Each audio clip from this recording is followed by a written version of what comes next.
Racikan Berita 1. Alhamdulillah, pada saat ini kita bersyukur karena satu demi satu bukti itu terkuak, dan ini tidak lepas dari pertolongan Allah Subhanahu wa taala, Tuhan yang Maha Kuasa, bahwa perjuangan kita sedikit demi sedikit meskipun berat itu mulai menampakkan hasil. Kenapa saya bilang berat? Karena beberapa waktu yang lalu teman-teman juga sudah tahu bahwa saya dilaporkan ke Barreskrim oleh sekelompok pasukan yang menamakan dirinya itu pasukan bau tanah, ya. Saya nyebutnya bau tanah, bukan bawah tanah, karena kalau bawah tanah nggak konsisten. Bawah tanah ya harusnya di dalam tanah terus, kok ini keluar. Tapi kan sudah bau tanah nih, sudah hampir masuk ke tanah lagi gitu ya. Nah, kenapa saya bilang kita harus bersyukur?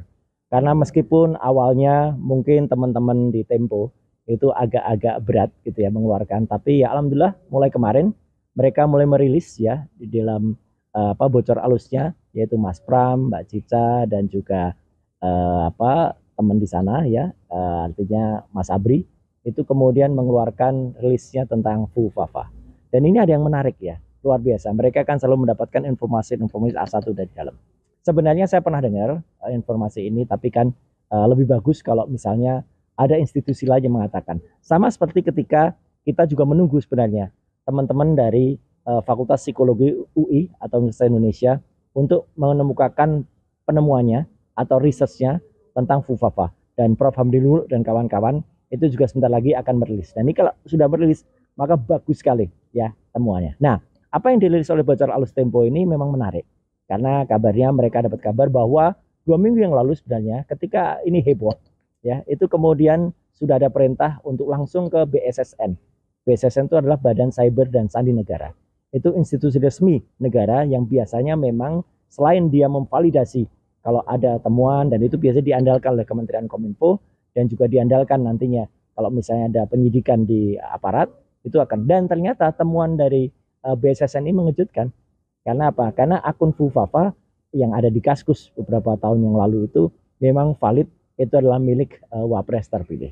Sehingga membuat istana menjadi kemudian sedikit panik gitu ya gitu. Dan kemudian ditanyakan langsung kepada yang bersangkutan. Tapi lagi-lagi ya ini yang bersangkutan mengelak dan tidak mengakui kalau itu akunnya. Menariknya kemudian kata Tempo ya, ini ya kata Bocor Alus, ditanyakan ke adiknya. Jadi istana menanyakan ke adiknya, ke Kaisang, dan Kaisang memang ngaku jawab ya. Kaisang kan orangnya gitu, ceplas-ceplos ya, kadang-kadang kelepasan, kayak dia dulu juga kelepasan katanya mau ada kudeta nanti gitu ya. Nah, ternyata Kaisang pun mengamini bahwa akun Fufafa itu adalah milik kakaknya. Nah sudah, dengan demikian maka muncullah awalnya itu upaya untuk melakukan bumi hangus akun Fufafa itu ya, bukti-buktinya.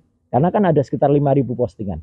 Tapi untung ya netizen ini dan kawan-kawan semuanya itu sempat melakukan penyelamatan ya terhadap aku. Jadi sudah di screenshot semuanya, sehingga ketika 2.100 akun itu kemudian dihapus ya, kita sudah punya gitu ya screenshotnya, dan kita sudah punya copy linknya. Jadi andai kata nantinya akan dilakukan penyidikan, silahkan lognya kita juga punya kok gitu untuk kemudian dibuka lagi.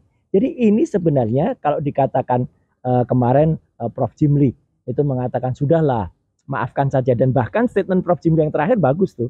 Beliau akhirnya kan juga mengatakan gitu, bisa jadi ya ini bukan bisa jadi Prof.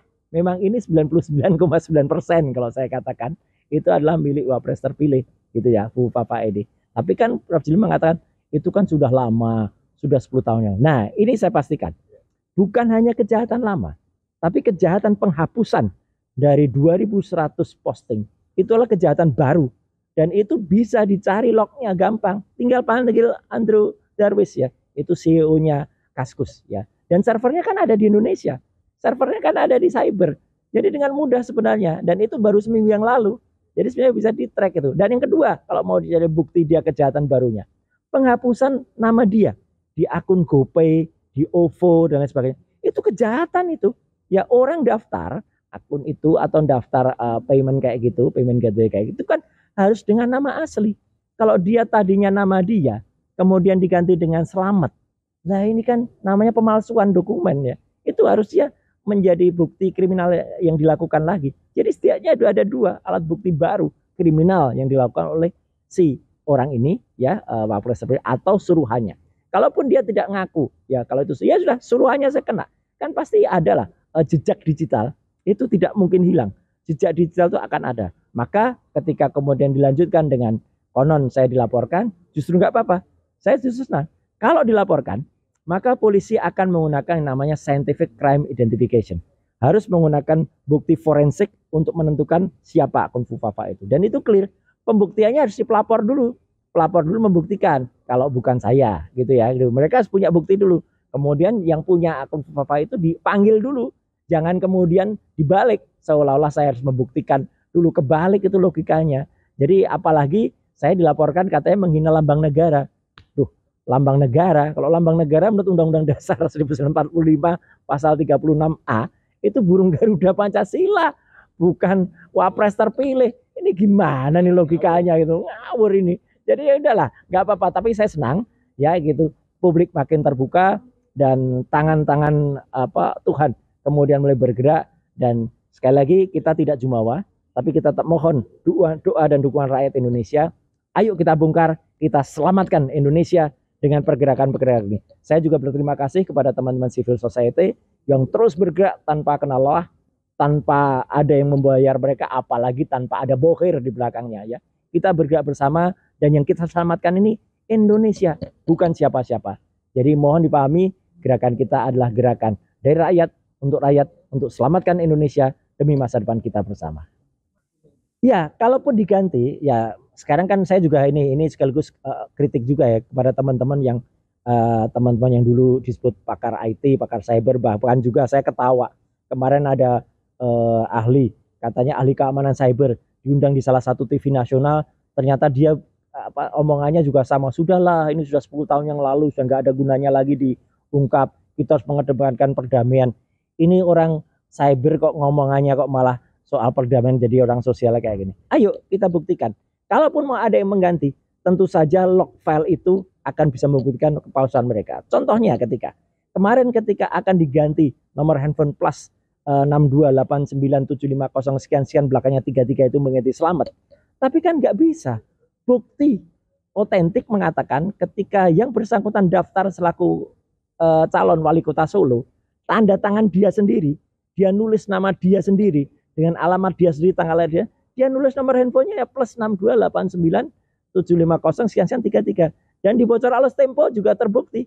Teman-teman kayak Mas Pram, kayak Mas Abri, kayak Mbak Cica itu juga dulu tuh kalau kontak yang bersangkutan itu pakai nomor telepon itu, bukan nomor telepon yang baru.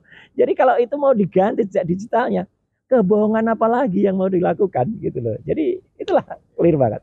Saya bukan berarti saya jumawa, bukan berarti saya kemudian sok berani, enggak.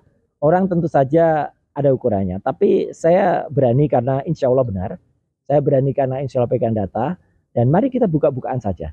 Dan insya Allah ini bisa berguna bagi masyarakat. Kalau memang biasanya hal kayak gini kan biasanya kepolisian juga gercep ya, nggak usah tunggu laporan. Mereka kan bisa gerak sebenarnya dengan form B, nggak usah nunggu laporan. Tapi kenapa lama? Dan kita lihat laporan dari pasukan bau tanah tadi itu kan sudah sejak 27 September. Ya sampai dengan ini saya juga belum lihat pasal mana yang mau dilaporkan. Ya gitu. Sejauh ini yang saya lihat baru laporan penerimaan saja. Nah kalau laporan penerimaan itu bukan berarti itu sudah lapor. Tapi nggak apa-apa. Saya tunggu saja.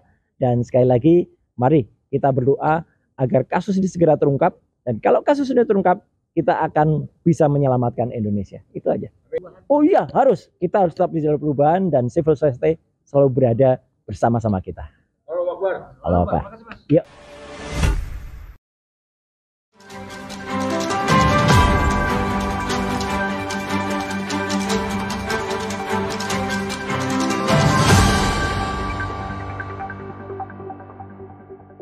Racikan Berita 1.